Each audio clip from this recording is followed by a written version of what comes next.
This is the financial bucket, and this is what happens to your money. Your bucket is where you keep your money. Money is not just banknotes and coins, but your old PEPs, your savings ISA, endowments and shares. In fact, all the money in your bucket is liquid. This means you can get it when you need it. This is money that we use for your financial planning. Now, this is your house. You can't put your house in the bucket. You can't use your house to buy food and drink. It doesn't pay the bills. For many people, a house is as much a liability as it is an asset. This is why it stays out of the bucket. Sometime in the future, you might choose to downscale to a smaller property, in which case the difference between the two values will then be put into your bucket at that time. But until that time, your house stays outside of your bucket. This is your pension fund. Your pension fund stays outside of the bucket. In fact, it's not really your pension fund at all. If you think it is, try asking for it to buy a Ferrari. You can't have it. It's not your money. But at some future date, 25% might fall into your bucket as tax-free cash. But this 75% will never be your money. You've spent many years building a successful business. You've put your heart and soul into it, and by now it could have a real value. But until you sell it, it can't go in the bucket. So we now have wealth that you are accumulating inside your bucket, and there is wealth you are accumulating outside your bucket. You also have regular inflows into your bucket. You have your salary, dividends from your business, and child benefit if you have kids, all pouring into the bucket. In the future, more could fall into your bucket. You should have a state pension, and that will start flowing into your bucket. Plus, a lump sum from downscaling your house or selling your business will finally fall into your bucket. And that tax-free cash and income from your private pension will start flowing into your bucket. Now, this looks great. Your bucket should just keep filling up, right? Wrong. Your bucket has a tap. And this tap is draining wealth from your bucket. This is your lifestyle tap. It's the cost of living in your home. It's the cost of running your nice car. It's the cost of your luxury holidays in the sun or that winter ski break.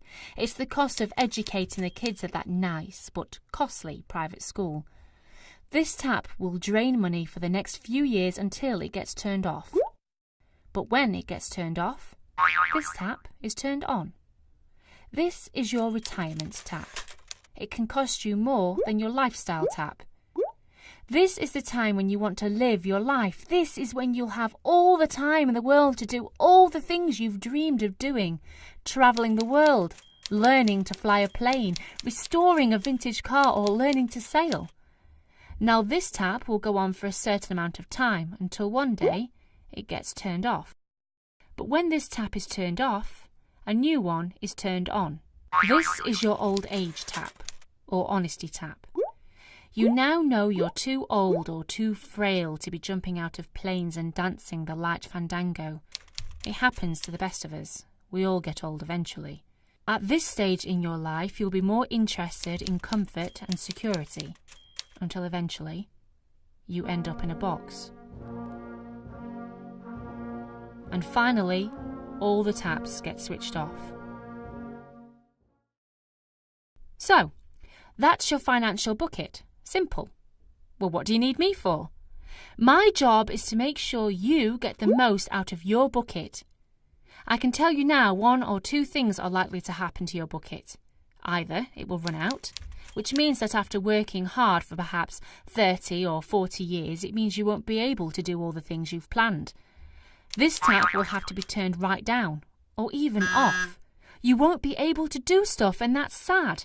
What a waste. Or worse, it could overflow. It means that you could go to your grave with too much money. I'll tell you why this is worse. After paying tax throughout your life on everything you've ever earned, on everything you've ever spent, on every time you've changed house, every time you've filled your car up with fuel, you go to your grave with too much money and the taxman takes 40% of what's left. But that's not the worst part about dying with too much money. Oh no, after all, tax is just tax. Painful for your beneficiaries, but it's just tax. There is something far worse. The worst thing about dying with too much money is this. You probably didn't get to do all the stuff you wanted to. You didn't have that second honeymoon. You didn't help the kids out when you could easily have afforded it. You didn't have that ski trip when you were both fit and able to do it. You spent too much time working when you could have been playing. And now, it's too late, because you're dead. My job is to help you manage your bucket, to help you do all the things you want when you want, without you ever having a fear of ever running out of money.